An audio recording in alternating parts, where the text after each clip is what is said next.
Man, Darkito, it has been a crazy time here in Brazil. I've had the most amazing time. You have showed me more than I would have ever thought. However, I want to take the time to talk about you. I want to find out who is Darkito. who is this guy, right? Like there are a lot of people around the world, they do know you, but there are some others that they do not. And so for those that do, listen in again if you know. For those that do not know you, you have an interesting story, and it's a story that I really believe that the world should hear, right? And I would like for you to tell it. So let's start out by just talking about who you are. You don't have to give your name if you don't like to, but talk about how Darkito came to be. And I want everything. I want you to start from the beginning. So yeah, and then just let us know, who is this guy, Darkito One? Okay, Darkito One started all from. By the way, let me say I'm from Ghana, that's Africa, and I started to come and stay here in Brazil. I've been here in Brazil for like 2.5 years, almost 3 years here in Brazil. Yeah, Darkito One. I started the Darkito One. I wasn't Darkito One by then, but it was a challenge that I said, man, I wish I can do this. And it's something that a lot of people are saying that it's not possible.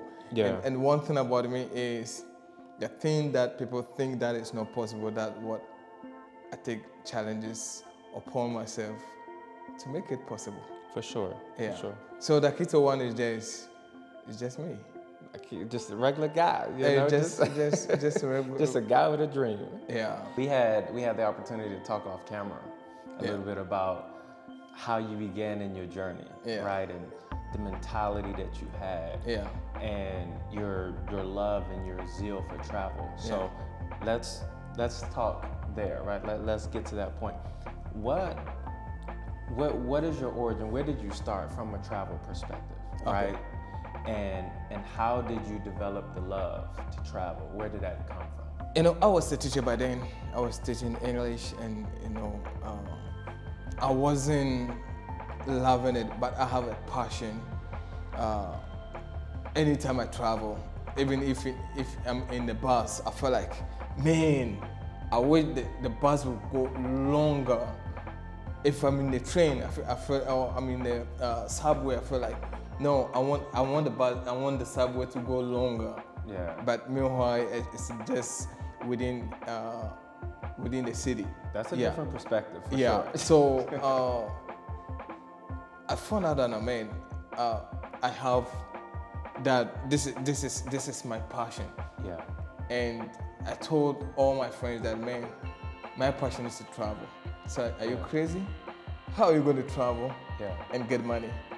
I said, you know something? I'm not into money. If I was born to get money, the money will come. Whatever that I'm doing, the money itself will come. I'm not going to change the money. I want the money to come to me. That makes sense. Yeah. I like so I decided to maybe to tell them and to quit teaching English and started doing it.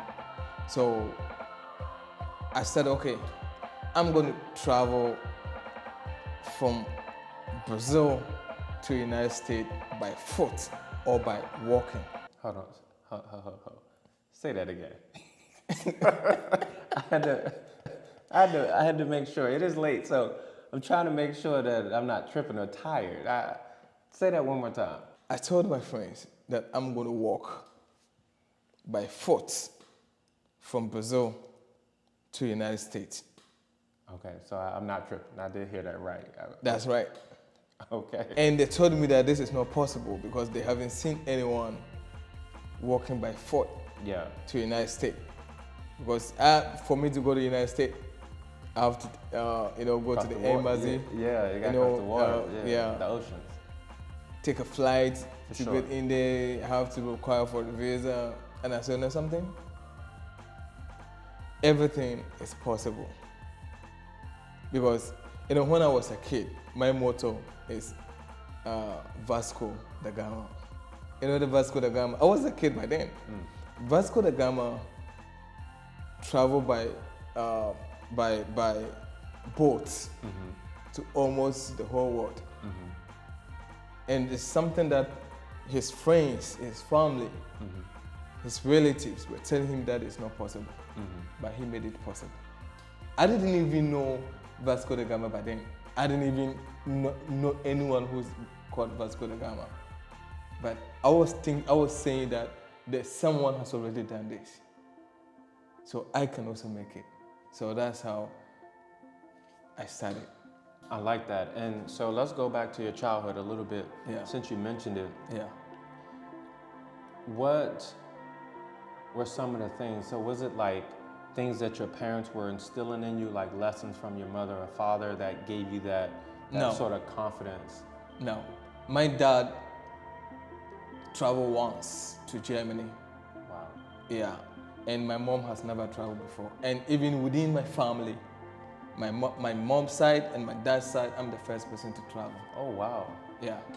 So these were not things you were seeing in your home that's like, No. you can do, you can travel. No. The world is out there, go get it. No. Wow. At what point,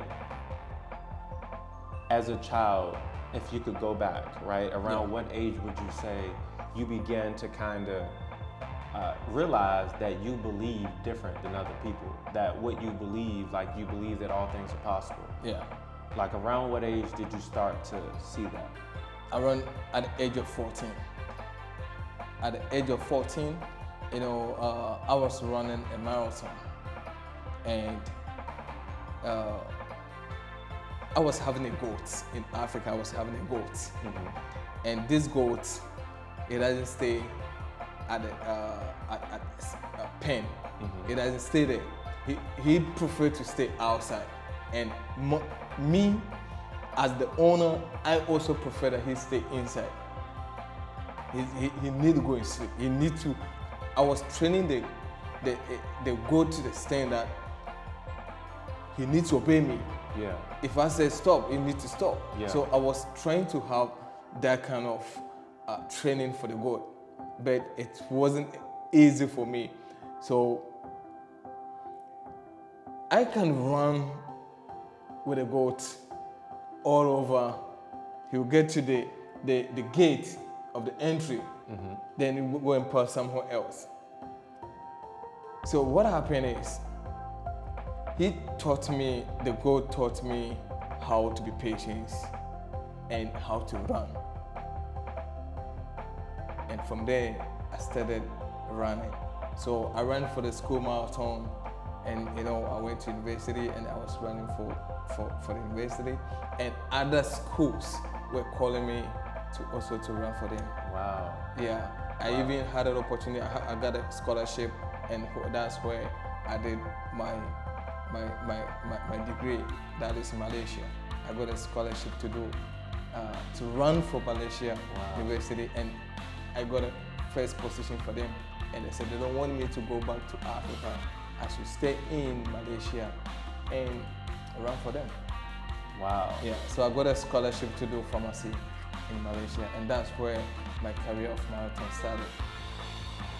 And all because you've seen, the lessons that you took from a goat, which goes to show, right? It goes to show that we can learn from any and everything. Yeah. Right? And so that's what I took out of that. Like, I'll get inspiration or learn from things that are maybe not typical, right?